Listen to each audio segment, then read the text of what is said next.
Hello everyone, welcome back to my YouTube channel. तो friends, आज से मैं एक मॉक टेस्ट आपका रिलीज़ कर रहा हूँ इस चैनल पे।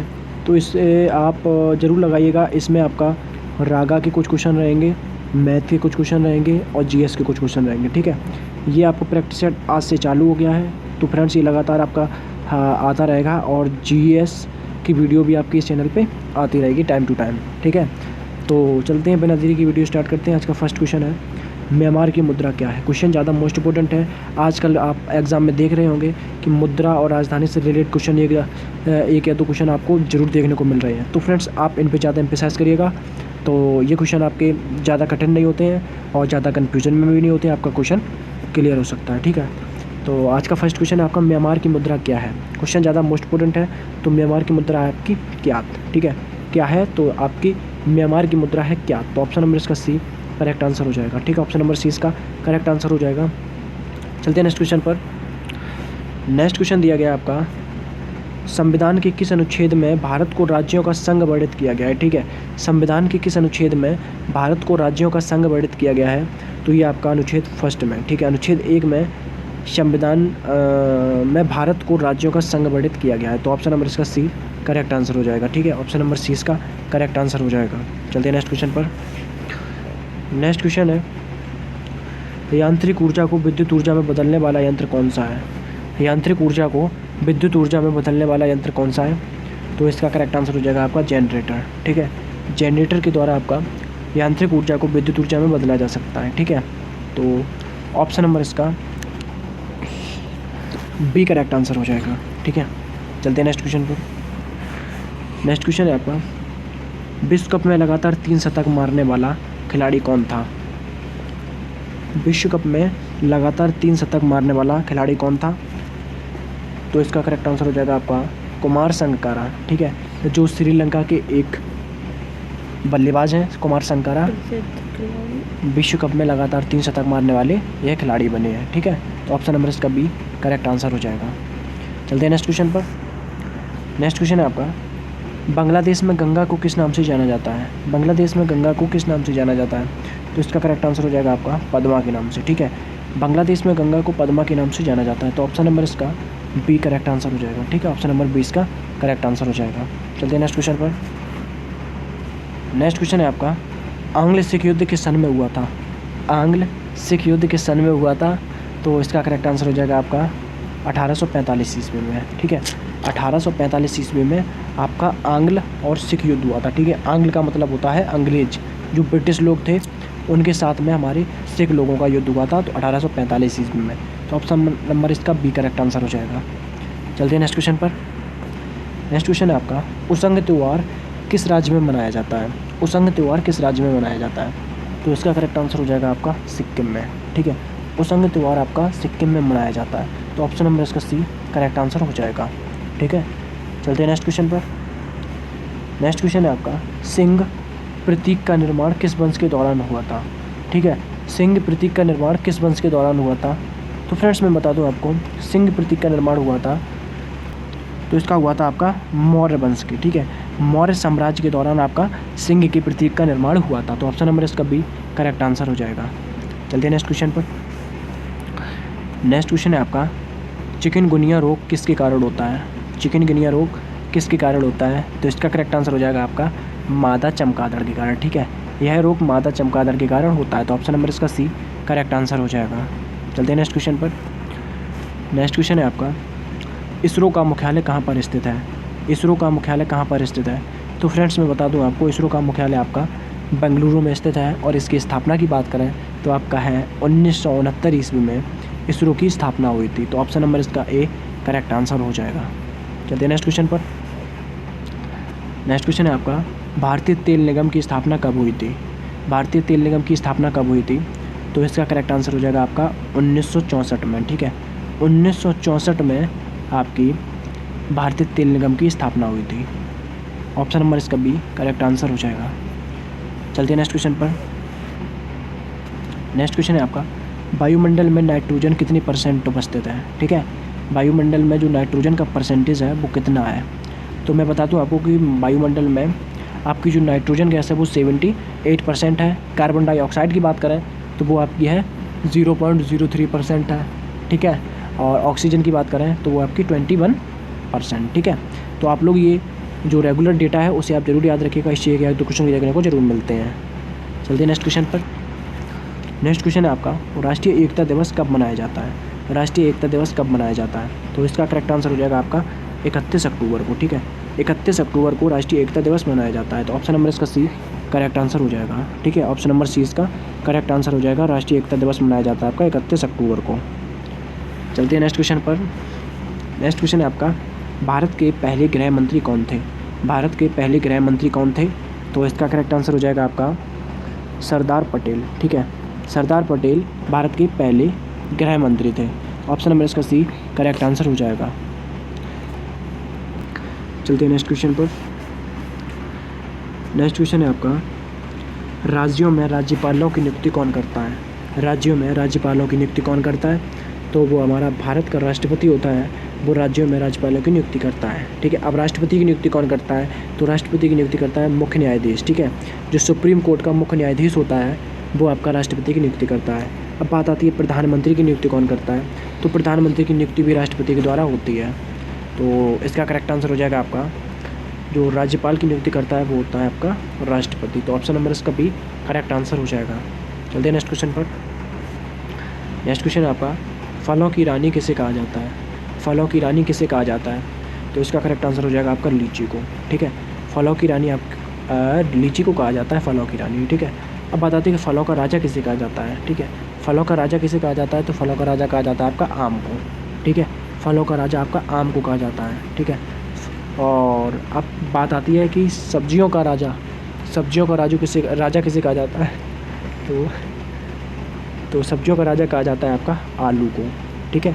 सब्जियों का राजा आपका आलू को कहा जाता है। चलते हैं नेक्स्ट क्वेश्चन पर। नेक्स्ट क्वेश्चन है आपका, वॉलीबॉल के प्रत्येक पक्ष में कितने खिलाड़ी होते हैं? वॉलीबॉल के प्रत्येक पक्ष में कितने खिलाड़ी होते हैं? तो इसका करेक्ट आंसर हो जाएगा आपका 6 खिलाड़ी होते हैं, ठीक है। वॉलीबॉल में जो प्रत्येक पक्ष में आपके 6 खिलाड़ी होते हैं, तो टोटल की बात करें तो 12 खिलाड़ी होते हैं। तो ऑप्शन नंबर इसका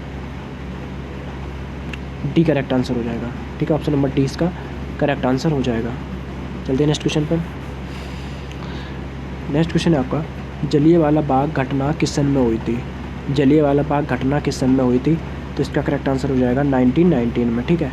जलियांवाला बाग आपकी हत्या घटना हुई थी, वो हुई थी आपकी 1919 ईस्वी में। तो ऑप्शन नंबर इसका भी करेक्ट आंसर हो जाएगा। चलते हैं नेक्स्ट क्वेश्चन पर।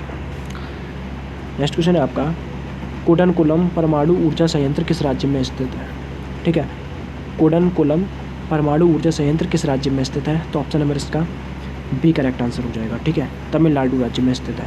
कुडनकुलम परमाणु ऊर्जा संयंत्र आपका तमिलनाडु राज्य में स्थित है। तो ऑप्शन नंबर इसका भी करेक्ट आंसर हो जाएगा। चलते हैं नेक्स्ट क्वेश्चन पर।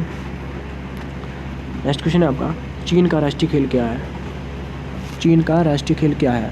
तो इसका करेक्ट आंसर हो जाएगा आपका टेबल टेनिस, ठीक है, टेबल टेनिस। तो क्वेश्चन आप बनता है कि तीरंदाजी किस देश का आपका राष्ट्रीय खेल है? तो आप लोग को कमेंट बॉक्स में बताइएगा कि मैंने इसे पढ़ा दिया है कि किस देश का है तीरंदाजी, तो आप लोगों को कमेंट बॉक्स में बताना है। हॉकी कहाँ का है? तो हॉकी आपका भारत का, ठीक है।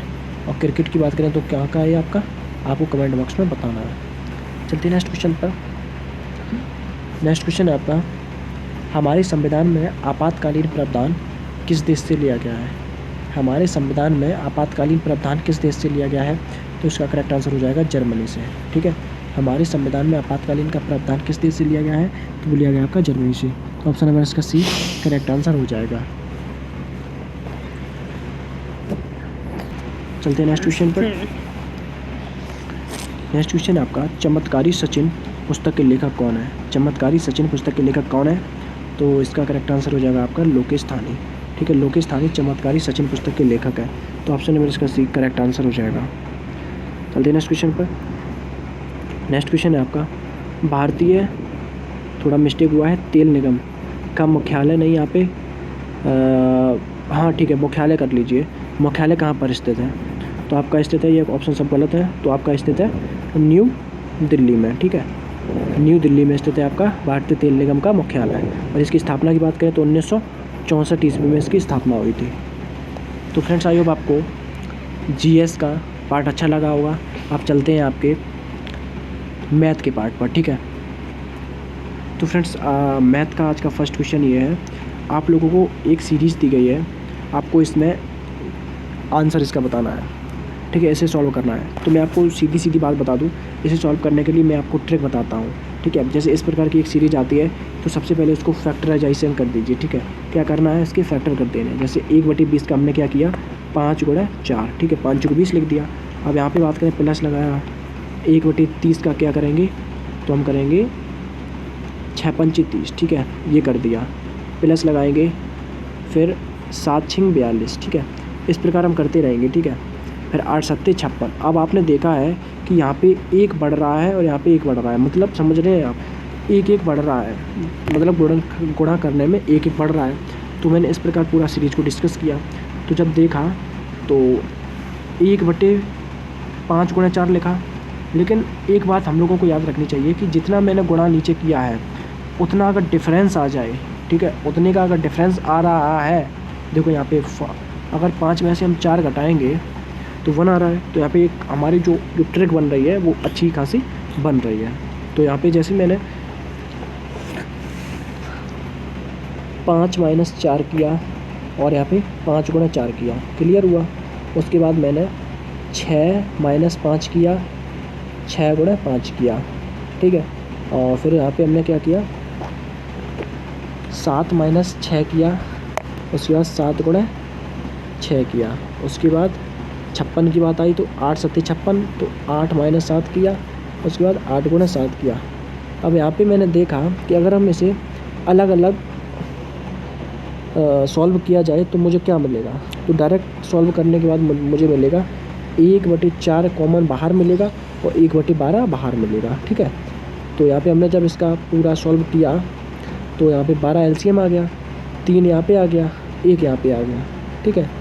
क्योंकि यहाँ पे जब मैंने इसका एलसीएम लिया तो 12 आया, तो जब 4 को हम 12 में भाग देंगे तो हमें 3 बचेगा, 3 लिख दिया। और माइनस के जब इसका 12 में 12 का भाग देंगे, एलसीएम लेंगे तो 1 आ जाएगा। तो यहाँ पे कितना बचा, 2/12 बचा है। तो यहाँ पे जब इससे फैक्टराइजेशन करेंगे तो कितना आएगा, 1/6। अब कुछ स्टूडेंट को ये समझ में नहीं आया होगा, तो एक बार मैं फिर से बताता हूँ। मैंने क्या किया है कि इसे मैंने फैक्टराइजेशन कर दिया है। क्या कर दिया है, इसके फैक्टर कर दिए हैं। अब कैसे किया है, जैसे कि मैंने 5 - 4/5 × 4 किया है, तो मैंने देखा है कि 5 में से 4 घटाएंगे तो 1 बन रहा है हमारा, तो क्लियर है। और नीचे जब मैंने इसका मल्टीप्लाई किया तो वो बन रहा है 5 × 4 तो 20 हो गया। तो मैंने इस प्रकार हम लोगों को सब कुछ कर लेना है, ठीक है। जब करने के बाद इसी प्रकार जैसे 5 - 4/5 × 4 मुझे घटाना नहीं है, और 5 - 4/5 × 4 लिख लिया है। अब इसे हमने अलग अलग सॉल्व करना है। तो 5/5 × 4 और माइनस के 4/5 × 4। और जिस प्रकार जैसे मैंने 5/5 काटा तो यहाँ पे 1/4 बचा, और यहाँ पे 4 से 4 काटा 1/5 बचा। मैंने फिर आगे सीरीज बढ़ाई तो 1/5 ये बचा, 1/4 ऐसे बचा। आगे चला जाएगा तो आगे 1/5 बचेगा माइनस का, फिर प्लस का बचेगा 1/4, ऐसे मतलब बचते जाएंगे आपके, ठीक है। तो इस प्रकार जब हम काटेंगे तो ये कट जाएंगे, तो मतलब 1/4 आपका नहीं बचेगा, 1/4 माइनस का बचेगा।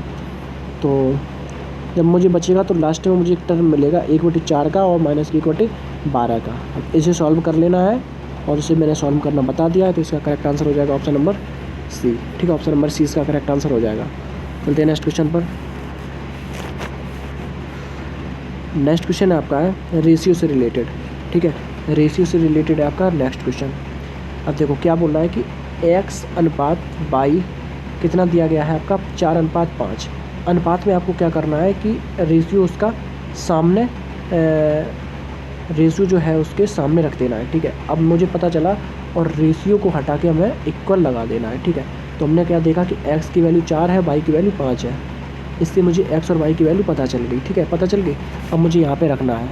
तो आपने पढ़ा होगा कि अनुपात का मतलब क्या होता है, डिवाइडेशन होता है, ठीक है। तो हमने देखा कि x की वैल्यू अभी कितनी है, 4 है, y की वैल्यू 5 है। तो यहाँ पे 5 गुणे x की वैल्यू कितनी है आपकी, 4 है, 4 रख दिया, माइनस 3 गुणे y की वैल्यू कितनी है, 5 है, 5 रख दिया। इतना सॉल्व किया अभी मैंने, ठीक है। फिर अनुपात लगाया, अनुपात लगाने के बाद 6 गुणे x की वैल्यू कितनी है, हमें 4 दी गई है, 4 रख दिया। और प्लस लगाया 3 गुणे अब किसकी वैल्यू रखनी है, बाई की रखनी है, 5 रख दी और गुणा कर दिया। ठीक है, अब इसे सॉल्व करेंगे तो ये कितना आएगा, 5 को 20 आ जाएगा, माइनस के पास दिए 15 आएगा। फिर अनुपात लगाया, अनुपात लगाने के बाद यहाँ पे 6 को 24 आ जाएगा और 3 त्रिका 9 आ जाएगा। ठीक है, फिर हमने जैसे 20 में से 15 घटाया तो 5 बचा। अनुपात 24 और 9 कितना हो गया, 9 4 13 33 हो गया। तो यहाँ पे कितना आ गया अनुपात आपका, आ गया, थोड़ा कलर चेंज कर लेते हैं। तो कितना आ गया आपका 5:33 आ गया। ठीक है, तो इस प्रकार मैंने इसका 5:33 करेक्ट आंसर हो जाएगा, ऑप्शन में दिया रहेगा। इसे आप लोगों को सॉल्व कर लेना है। चलते हैं नेक्स्ट क्वेश्चन पर। नेक्स्ट क्वेश्चन भी आपका समानुपात से रिलेटेड है। जैसे दिया गया है कि 3 संख्याएं हैं, कौन कौन सी, 10:15:24 के अनुपात में दी गई है और इन तीनों संख्याओं का योग हमें 98 दिया गया है। ठीक है, तो सबसे बड़ी संख्या ज्ञात करना है, मतलब 24 संख्या ज्ञात करनी है जो 24 में अनुपात बना है, वो संख्या बतानी है कि वो क्या है। तो देखो एक फैक्ट बताता हूँ मैं कि जैसे कि हम लोग अपना बेसिक लेवल चलते हैं तो 10:15:24 है। तो हम यहाँ पे क्या मान लेते हैं, 10x मान लिया, 15x मान लिया और 24x मान लिया। ठीक है, इस प्रकार हम करते हैं। तो समझ लेना x की वैल्यू निकालते हैं, तो नॉर्मल सी बात है। अब मान लीजिए कि मैंने x नहीं माना, इसकी जगह पे मैंने जैसे मान लिया 1 मान लिया, 15 गुणा 1 मान लिया और 24 गुणा 1 मान लिया। ठीक है, तो हमें 1 बराबर निकालना है, कितना आया, जैसे हमने x बराबर निकालते थे कितना आएगा, उसी प्रकार मैंने 1 बराबर निकालना है। अगर हमने 1 बराबर निकाल लिया तो उसी का हम गुणा कर देते इसमें। जैसे मान ली 1 की वैल्यू आ गई 6, तो जब हमने 1 की वैल्यू 6 आई तो मान लीजिए कि 24 गुणा 6 कर देंगे तो उसकी वैल्यू आ जाएगी आपकी जो बड़ी संख्या होगी। तो इसी प्रकार मुझे ज्ञात करना है। तो 10:15:24 आ गया, पहले से 1 का गुणा इसमें है, तो कितना हो गया 24 10 कितने हो गए 34, 34 और 10 44 और 5 49 हो गए इसका ऐड, तो 49 गुणा 1। ठीक है, मैंने बोला क्या है कि जब इसे हम लोग अगर मान लीजिए हम x मानते हैं, ठीक है, x मानते तो 49 गुणा x हो जाता और बराबर कितना दिया गया है आपका 98 दिया गया है। तो 49 2 बार जाएगा तो x बराबर 2 आ गया। ठीक है, x बराबर 2 आ गया। तो यहाँ पे देखते हैं कि इसका अनुपात कितना है, 10:15:24 है। तब x बराबर 10 आया, 2 आया, तो यहाँ पे 10 बराबर कितना आ जाएगा 20 आ जाएगा, 15 बराबर कितना आ जाएगा 30 आ जाएगा, 24 बराबर कितना आ जाएगा 48 आ जाएगा। और हमें क्या पूछा गया है, हमें पूछा गया है कि बड़ी संख्या ज्ञात करनी है। ठीक है, बड़ी संख्या कितनी है 24 और 24 क्या है आपका 48। ठीक है, तो बड़ी संख्या कौन सी होगी आपकी 48 हो गई। चलते हैं नेक्स्ट क्वेश्चन पर। अब आपको जो मैथ के क्वेश्चन थे वो समाप्त हो चुके हैं। आप चलते हैं आपके रीजनिंग के क्वेश्चनों पर। तो रीजनिंग का फर्स्ट क्वेश्चन है आपका कि पेड़ शाखाएं और जड़ दिया गया है आपको। ठीक है, पेड़ शाखाएं और जड़ दिया गया है। थोड़ा इस क्वेश्चन को जूम कर लेते हैं। ये क्वेश्चन है, इसमें पेड़ शाखाएं जड़ दिया गया है, तो हमको लोग बताना है कि आंसर इसका क्या सही है। इसमें ग्राफ दिए गए हैं। देखो पेड़ क्या होता है, जैसे मान लीजिए पेड़ हो गई, मान लीजिए ये पेड़ हो गया, ठीक है, और पेड़ में मैंने शाखाएं, ये शाखाएं दे दी और ये हो गई इसकी जड़ें। ठीक है, अब हमने क्या देखा कि पेड़ है, तो पेड़ जो है वो एक बड़ा पेड़ है, उसके अंदर आपकी मान लीजिए ये शाखाएं और ये जड़ है। समझ रहे हो ना कि पेड़ के अंदर ही क्या होती हैं, जड़ और शाखाएं होती हैं।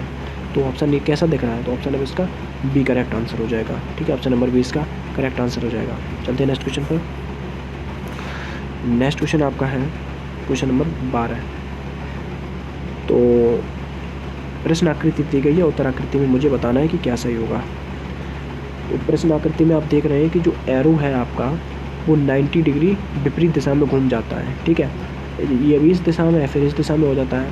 तो उसी प्रकार हमने देखा कि यह आपका विपरीत दिशा में घूम रहा है, मतलब ये पहले इस साइड में था, फिर मुझे इस साइड में जाना पड़ा, मतलब विपरीत जाना पड़ा।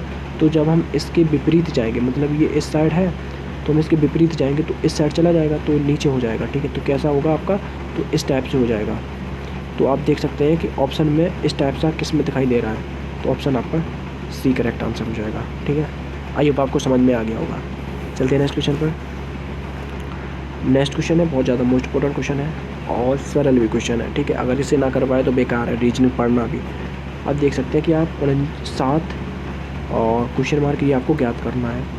81, 49, 25 और 9 लिखा है। ठीक है।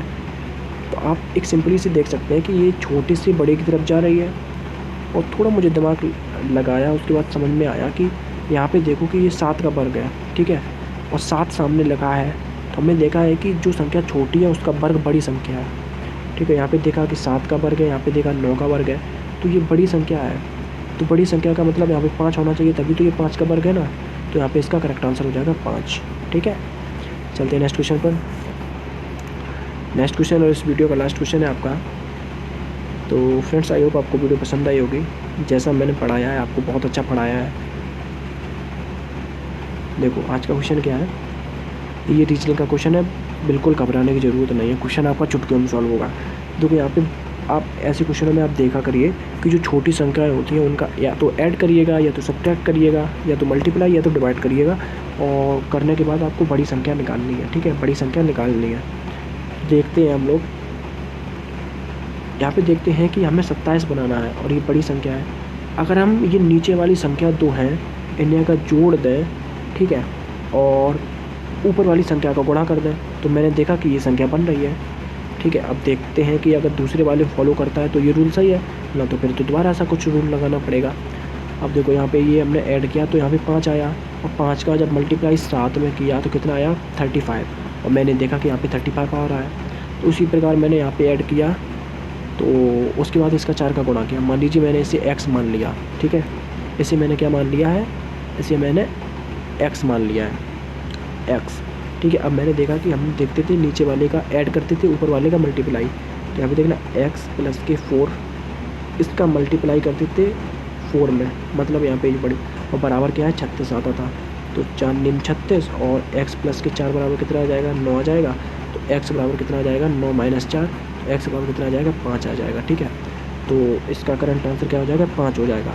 आप ये तो देख सकते हैं कि ये मतलब ये सही काम कर रहा है या नहीं।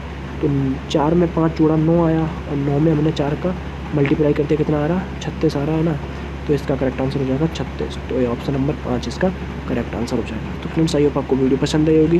वीडियो पसंद आई तो लाइक चैनल सब्सक्राइब करिएगा। इसी प्रकार रोज इस वीडियो आपको इस चैनल पर मिलती रहेगी। जय हिंद, जय भारत।